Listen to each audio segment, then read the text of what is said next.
atean. Eguzkia goizetik esnatu da, eta besoak luzatuz gaueko loaren azken argiak atera ditu. Ondoren bere izpitzuak orraztu eta zapi batez gorputz biribilari dizkira atean dio.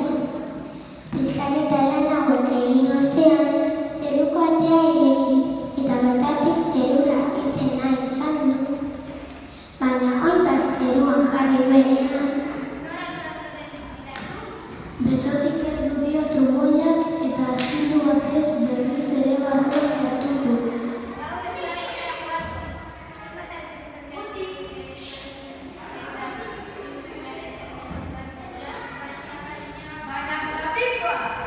Erantzun dio trumoiak. Azkenean eguzkia baztertu egin da, eta arro pasa da trumoia zeruko atetik.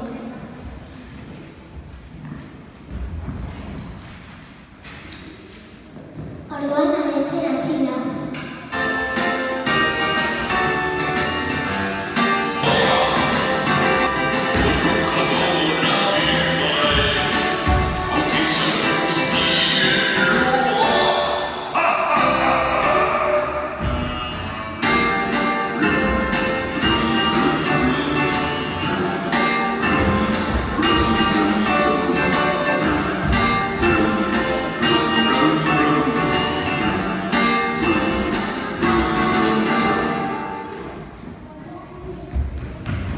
Trumoia saldu denean zeruak kolore gris eta beldurgarria hartu du.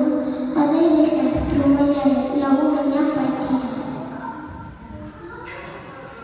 Handik utzira, eskutxo batek kontu handiz zeruko atea ireki du, eta zirrikitu batetik kanpora begira hasi da. Eguzkiak trumoia ikusiarren kanpora irtetea erabaki du. Eta zeruko atea bat zabaldu eta albat zeruan jarri duenean, besotik heldu dio tximista argitsuak eta astindu batez berriz ere barrura sartu du.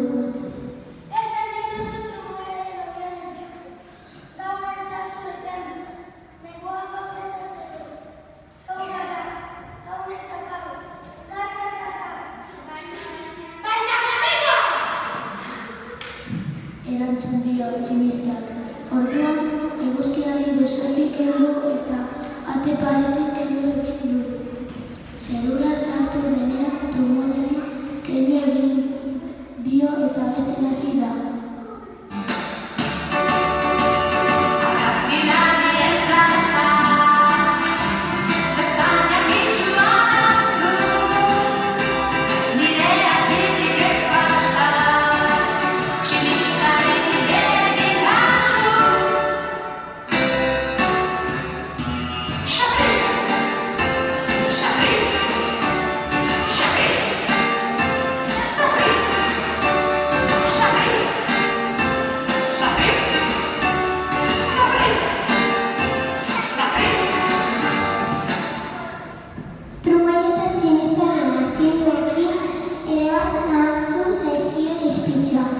Berriz ere orraztu eta tondu ondoren, harroputz horiei aurre egitea erabaki du eguzkiak. Arnasako gorartu eta zeruko atea ireki denean, bizkarren ziztara batzuk sentitu ditu. Oihukatu dio euri tantak.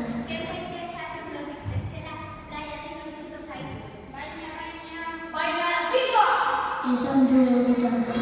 Euri tantaren aurrean ezer gutxi egin dezakeela ikusi duenez, buruako batean nire utzi du.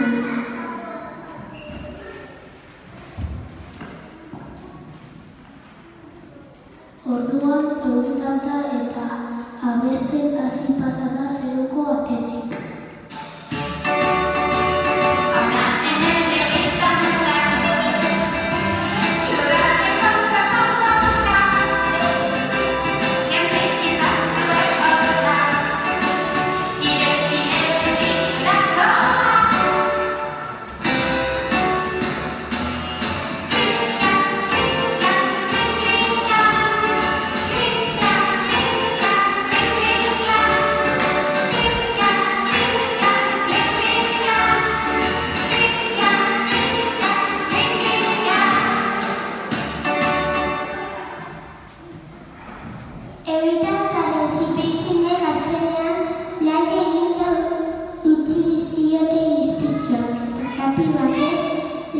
behar izan ditu. Ondoren nola edo hala segida egiten behar zuela esanez, atea ireki eta pelotan pentsatu gabe, oin bat zeruan pausatu du, baina orduan zerretan.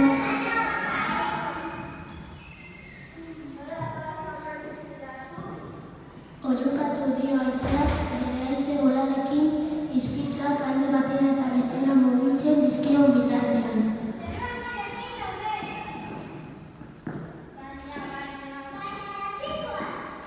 Erantzun dio haizeak, eta haize bolada bortitz batzuk eginez eguzkia bueltaka utzi du arte. Ondoan, bueltaka eta bueltaka zorabiatu eta azkenean lurrera jo ziren arte.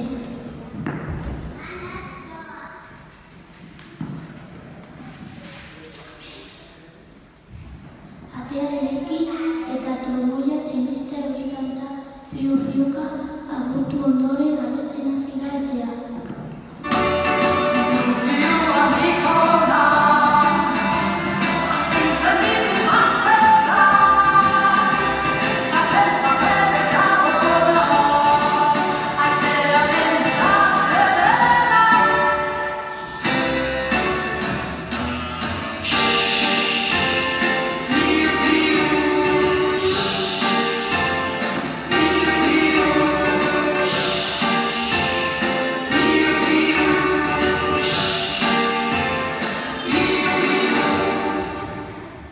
Neguko zeru beltz eta gris honetan ekartzen lugarri bat sortu dute trumoiak, tximistak, aurgantak eta haizea.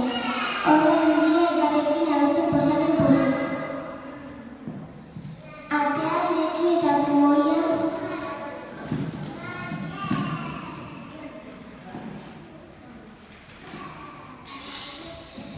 bitartean eguzkia atearen bestealdean goibet dago. Egunezioan ez du zeruan azaltzeko tarterik izan eta jada arratsaldeko orduak bukatzear daude. Laster gaua iritsiko da eta gauarekin batera ilargia aritzen da. Ilargiak ate gauan ezin tokitu du eguzkia.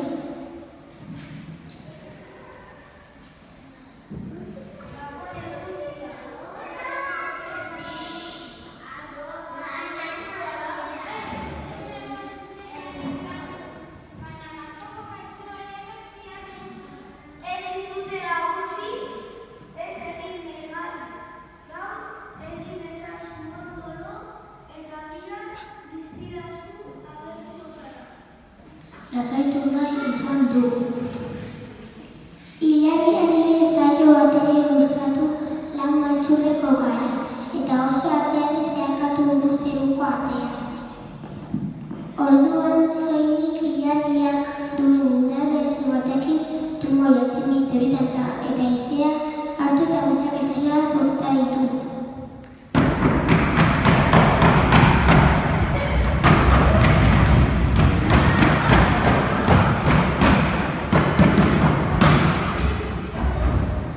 Nahiko lan izango dute itsasoko zirkonutatik irten eta indar berretzeko.